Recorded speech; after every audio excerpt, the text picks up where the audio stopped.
got a job with NBC, and he was Ronald McDonald for a long time until somehow he got into meteorology and he was a reporter. He had the weird look of a clown even without the makeup when he was doing the weather reporting. I forgot his name. Anybody could look it up. I wonder where he went.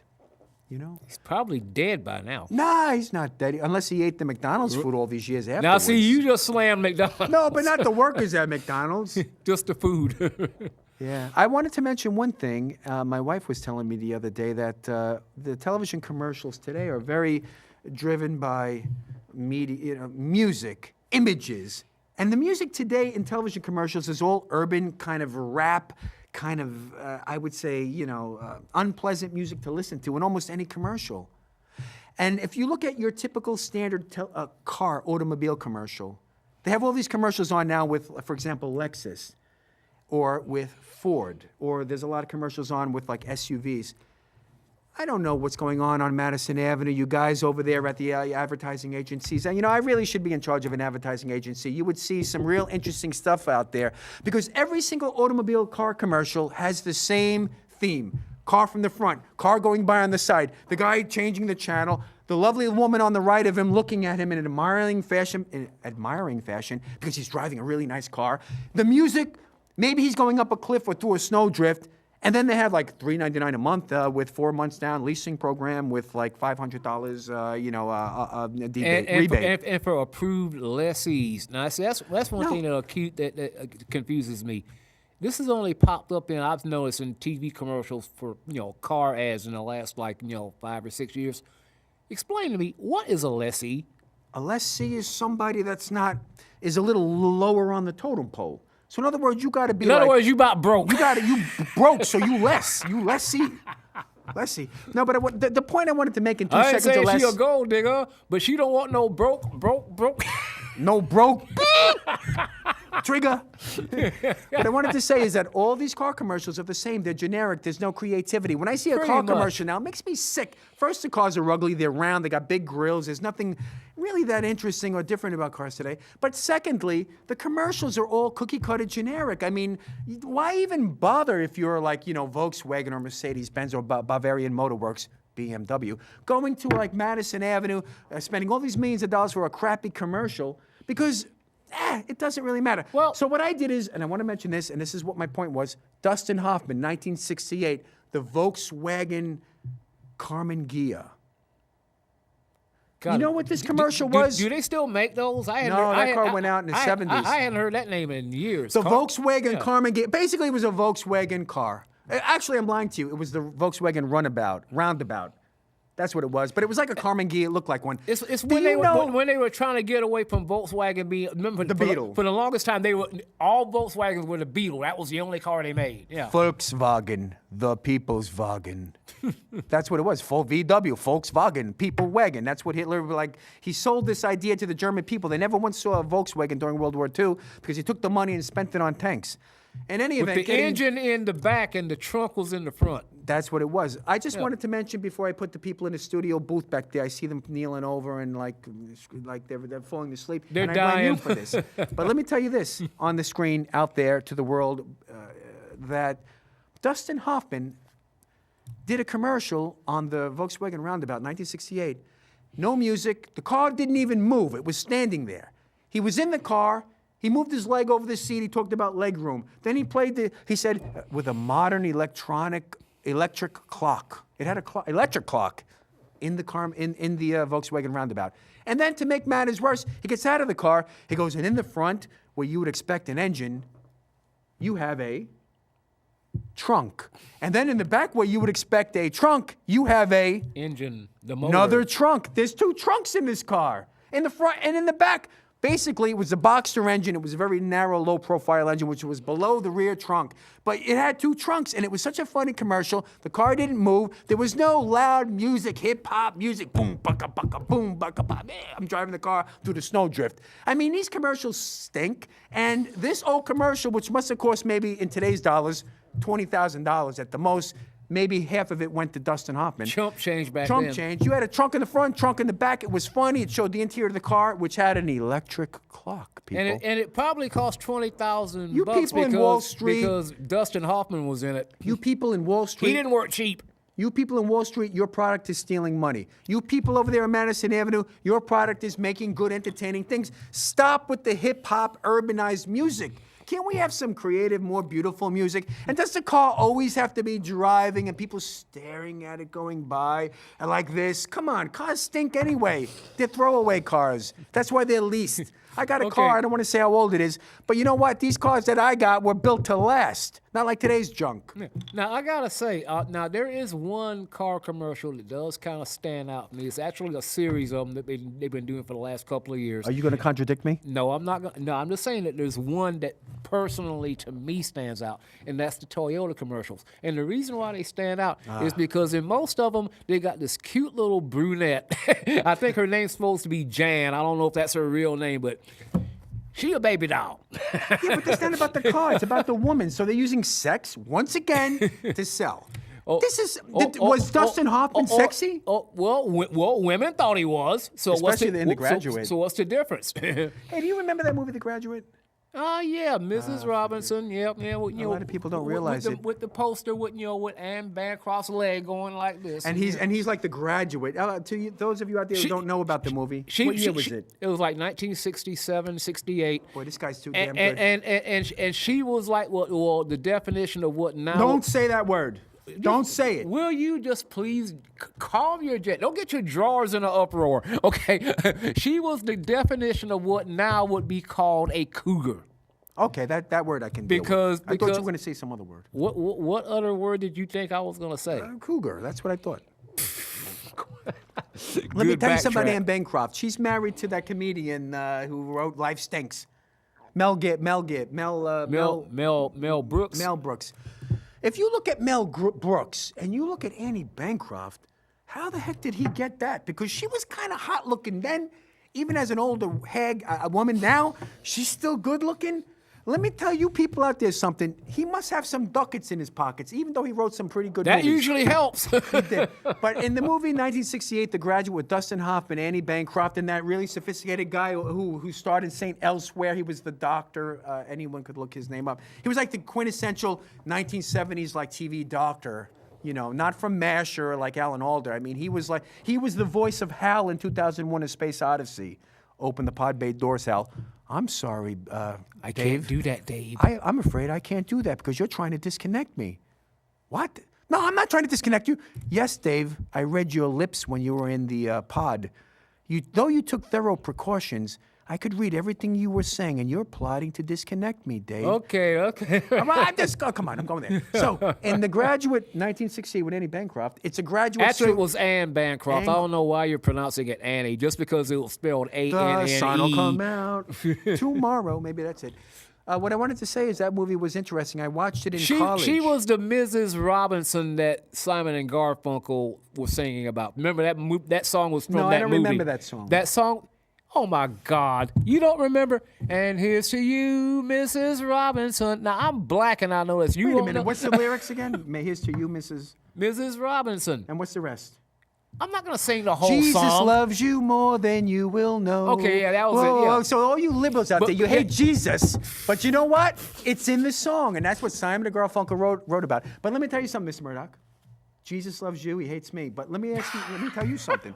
Let me tell you something out there, people. I'm starting to get irritated now. Because you took 30 seconds of my anger before, and now it's starting to catch up with me.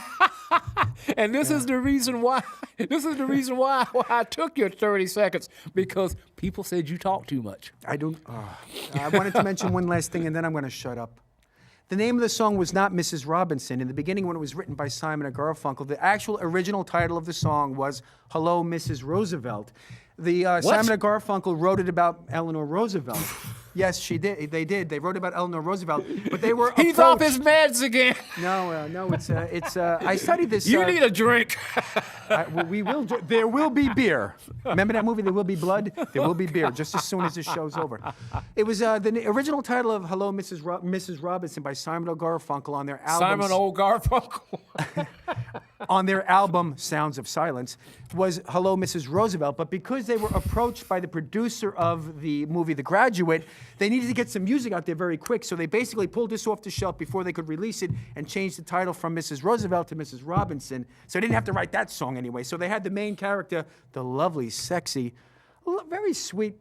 And boy, was she predatorial, man. She went after poor Miss, what was Ben? Ben didn't know what he was doing, ready to crap or go blind. That's the Dustin Hoffman character, Ben. Do you remember when she slammed the door and she goes, listen, Ben, I want you to do something now. Don't get alarmed, but my husband won't be home for 3 hours. Do you remember that? Mm-hmm. Oh, what a great movie. And the music was good. And hello out there, my brother from another mother in the booth. Hey, how you doing there? Joel. Hey, he's, I don't know if the microphone is working. The king of old New York, ladies and gentlemen. Yeah, old New York. Anyway. He could tell you stories that'll curl your hair. Okay. People don't want to hear anything I have. You people out there may be complaining. May I ask you a question? And Go I would ahead. like anybody, even somebody can please call. Oh, we have some callers coming on. Oh, we do?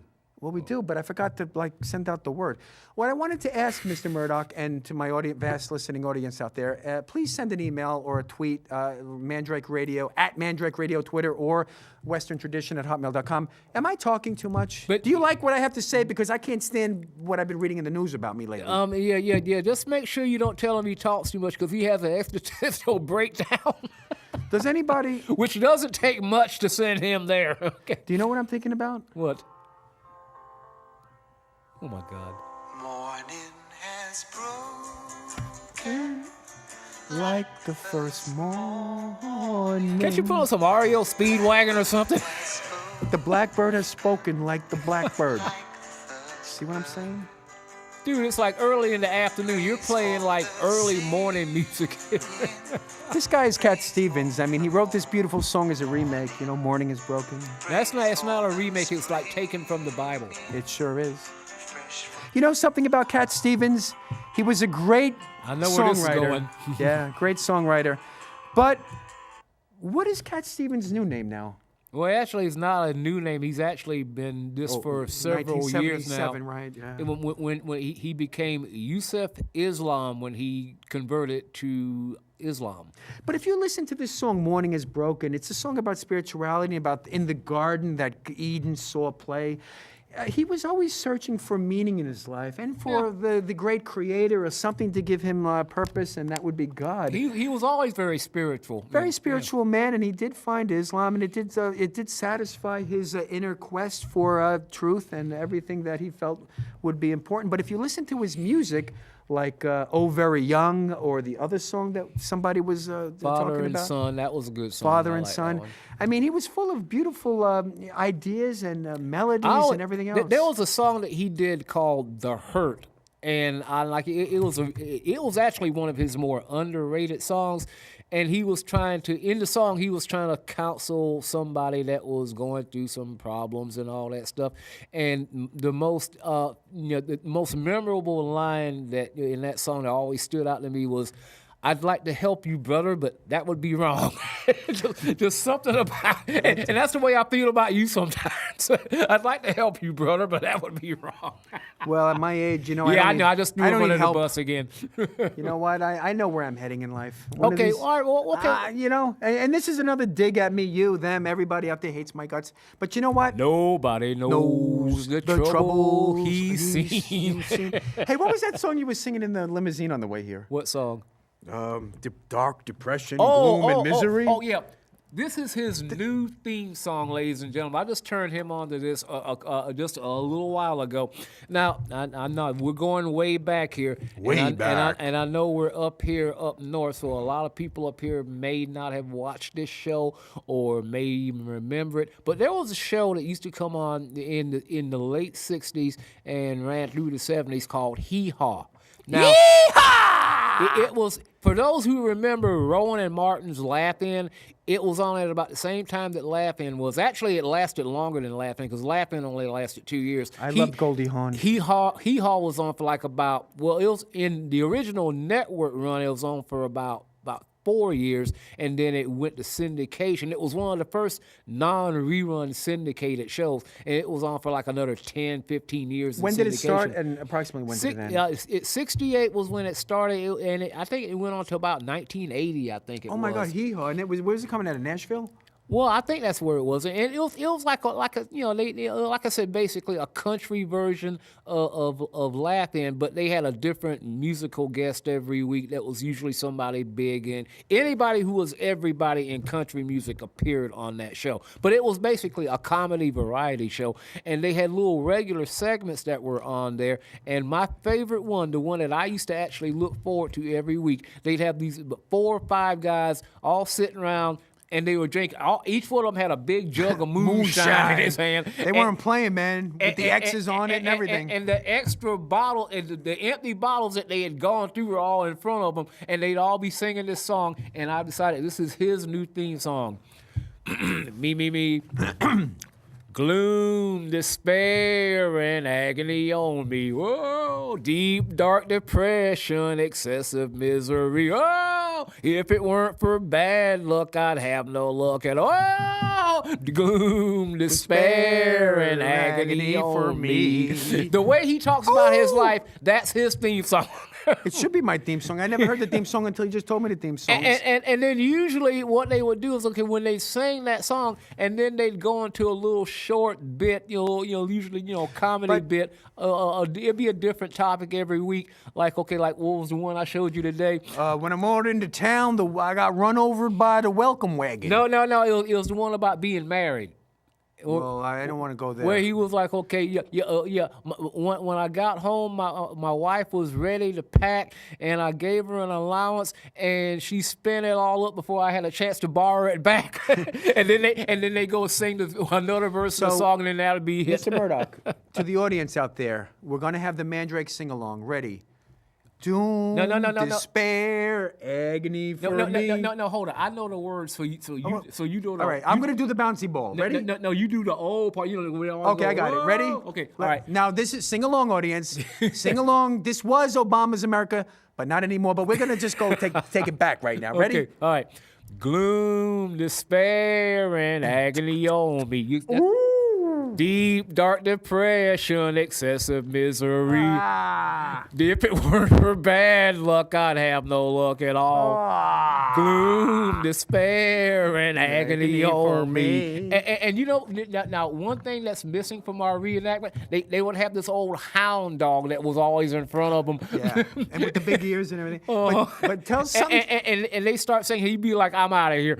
Something tells me that was a liberal hack plant. You know why? Why? Because what kind of hillbillies drinking moonshine know such words as despair, deep, dark depression, and misery? These are like deep thoughts that average moonshine swilling hillbilly ain't gonna have. Contrary to popular belief, there are people down south that are educated. Where you from? South Carolina, Florence. Is that south from here? I'm sorry. I give up. You remember when they used to stand in front of the fence and the fence would hit them in the butt on hee-haw? Oh, yeah. See, who was pulling the fence? What was? I don't understand that. I don't remember. All right, listen. Does anybody remember the Lawrence Welk show?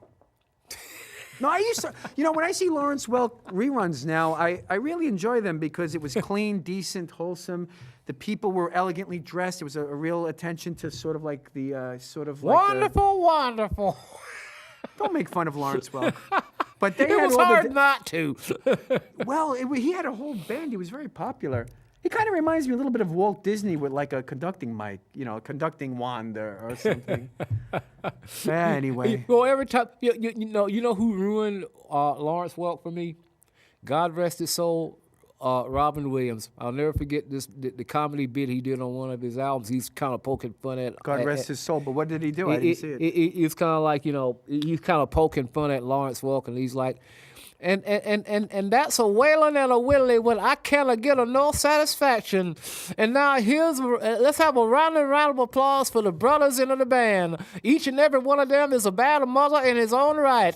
Play that funky music, white boys. Oh, more racism. This is what I hate. How come you could say it wasn't racist? That was Robin Williams. But he's trying to like channel it through like Lawrence Welk, so it's kind of like another dig. Now, see, that was a perfect example. Now nowadays, that he would probably get flack for that. But hey, No. But I think even the liberals today appreciate a little bit of humor. They don't want to destroy total humor from the world by eliminating jokes like that. Let me ask you a quick question. kind of hard to tell. I don't know. Listen, I don't know if the audience knows it, but Robin Williams, God rest his soul, has been gone from us for about 4 years, 5 Yes. years or so. I think he departed this earth. He was a more troubled person than most of us or any of us Well, ever realized. I understand that he was facing dementia and possible Alzheimer's, and he just didn't want to go through that. Which it's kind of understandable. Because for somebody that was as smart as I mean, the guy, he was as funny as he was because he was so intelligent. He was smart as whip, The guy quick. was a genius in you know? comedy, although I didn't agree with a lot of his comedy. He was great. And I think that the thought of losing that and becoming somebody that couldn't remember how to tie his shoes was he just couldn't handle it. Are you sure that he had the Alzheimer's? Well, no, I think that there was dementia. I think there was some mention of that it could have morphed into Alzheimer's, and he just didn't want to be. He didn't want to be the guy who woke up one day and didn't remember who his family was, or something like most that. of us remember Mork and Mindy. I don't know how many people out there remember Good Morning Vietnam, but this guy was high octane comedy. He didn't even have to rehearse his lines. It just came out of him. Well, I Robin understand. Williams. I understand a lot of stuff that he did on screen. He would go off script often and ad lib, and it would be so funny. The producers would just say, "Keep it in." Well, with Mork and Mindy, how the heck did he he was basically that show, because he would come out and go nano, and he had the costume and he was quick and he was always he seemed so energetic. He really was a guy that had so much. Was he coke? Did he do coke or something? I mean, he had energy that I don't think came naturally. I think he kind of went through a period of that. I'm not sure, but I think he did go through that for it. How many people out there remember Good Morning Vietnam? And then they show that opening scene with the plane coming in. That was an actual person, a real character that he played in that movie. Yeah, it was Adrian Fronar was how his name was pronounced. He was a radio personality who was actually broadcasting to the armed forces in Vietnam. Armed Forces Radio, Vietnam. Armed Forces Radio in Vietnam. But and Dead Poets Society, I actually went to see it because it got such huge reviews back in the 80s when it first came out. But at the time, my mind wasn't big enough to understand the Dead Poets. Did you understand what that movie was about? Because it was humor and poetry, and it was a bunch of snobby rich kids. Actually, I never saw that because. All right, let's move on. And that was one reason why, because I just feel like a movie about poets and snarky rich kids just didn't appeal to me. But he still did a good job. But this is my shout out to the late great Robin Williams, who I have to say he gave us a lot of joy and happiness over the years, and God bless his soul and God bless America. George Harrison, my sweet lord. This is Robin Williams floating through the universe right now. Oh, it's a boy. beautiful song. And this is another... I love the song. One of my favorite songs of all time. But if you start singing Hare Krishna, I'm leaving.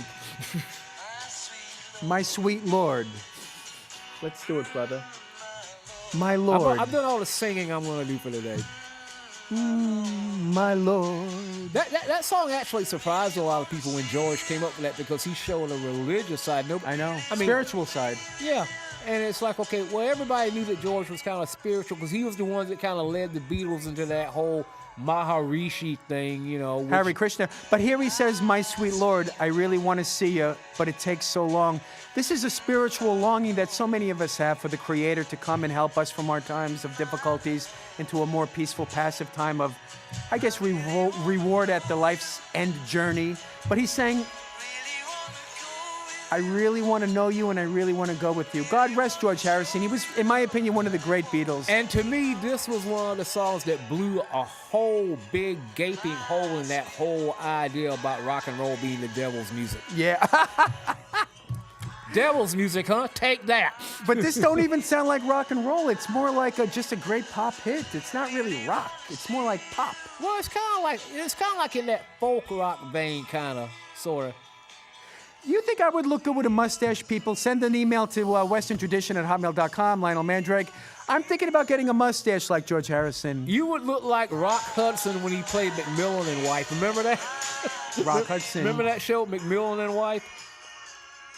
When George Harrison got brain cancer, that was a shame. he came to Staten Island at the Staten Island University Medical Clinic, and he was treated here. And apparently one of the doctors, I don't want to mention his name because the doctor who treated him did a lot of good for a lot of people. He still does. He's on the radio. He actually goes out there and, offers his services to those who are suffering from cancer. I don't want to mention the doctor's name, but anyone could look up who was treating George Harrison here on Staten Island at the Staten Island University Medical Center in South Beach. And George Harrison, he tried to save himself, but he couldn't. Before he discovered that he was so sick with cancer, it was too late. And even the doctor couldn't save him with any of the modern medical treatments that was available. And this was about 10 years ago. But George Harrison, again, we remember... Actually, it's been more than 10 years Has ago. it been? George Harrison died in, I think it was like November of 2001. Yeah. 17 years? You got to be kidding me. Man, I'm in a time warp. Yeah, you are.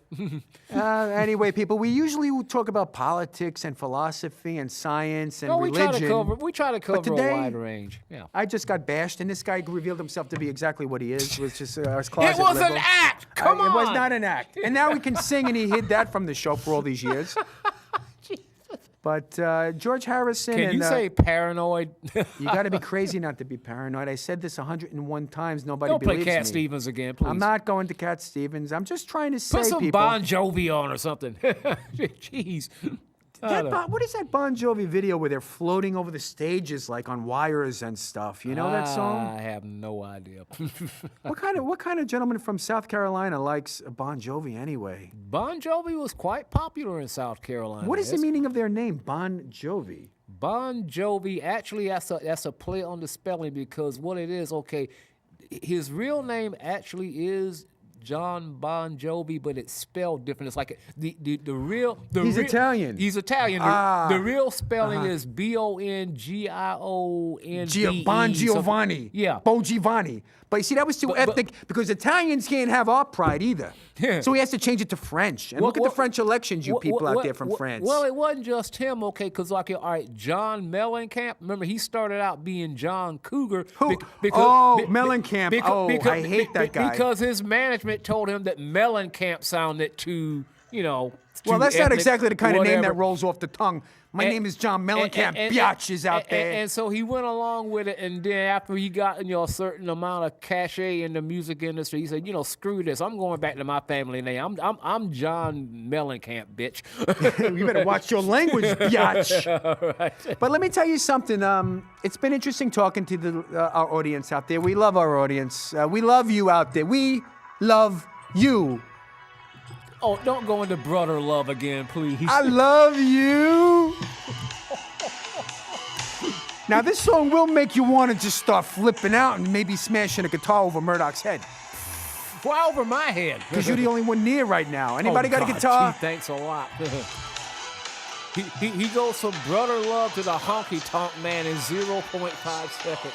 They call me the Undertaker. Oh, gosh. Anyway, people, I would like to thank the audience for watching this show. I would like people to send Even a though y'all Twitter. think he talks too much. I would like someone to send a Twitter to Mandrake at, what's the Twitter account? Western Tradition. No, that's the email. westerntradition@hotmail.com. It's or your Twitter at account. Mandrake I don't Radio. know. But you know what? We don't want to hear from you really anyway out there because... No, he doesn't I want to don't know. hear I'm from you tired because you of all tell the him he hate. talks too much. Anyway, Mr. Murdoch, it's been a pleasure. are we we got gonna a minute and 47 seconds on the clock. I wanted to say two things. Okay, go ahead. Do you mind? Am I talking? No, you say the two things. No, you go ahead. Are you sure? President Trump has been really undergoing a lot of abuse lately in the last several weeks, and I think it's very unfair to anybody in the media, our colleagues in the media. Please, do me a favor, do Mr. Murdoch a favor. Oh, that reminds me. I didn't finish. If you got nothing better to do than to harp on the man because he ate 2 scoops of ice cream, that's a problem. And let me explain that one. It's a problem because the media is trying mightily to dismantle President Trump's presidency before it even begins. Please give him a chance. Please be fair. That's all we're asking. You may not like him personally, but you got to admit he's trying to do what's best for the country. It was a Gordian knot that Obama and his administration left for Donald Trump to try and clean up. If you give him a chance, maybe the country can move forward. Otherwise, you're contributing to the Gotterdammerung, to the collapse and flaming destruction of Valhalla. You've got to stop it and try to give President Trump a chance. That's my last word. Mr. Murdoch, I leave it to you. I have figured out why the liberal media and Saturday Night Live and all these late night talk show hosts only talk about Trump, and when there's so much stuff that they could talk about on the liberal side that they could lampoon just as much. Because you know why? Because they couldn't make it any funnier than what they're making of themselves, especially CNN. They have become a To joke. the people of the media, please try to be fair. Imagine if it was Ice you. cream, my God. If it was you. And why did the music cut off so short? I am so sick of this. Are we done? We're Good night, done. everybody. God bless America. Bye. Thank you, Donald Trump, President Trump.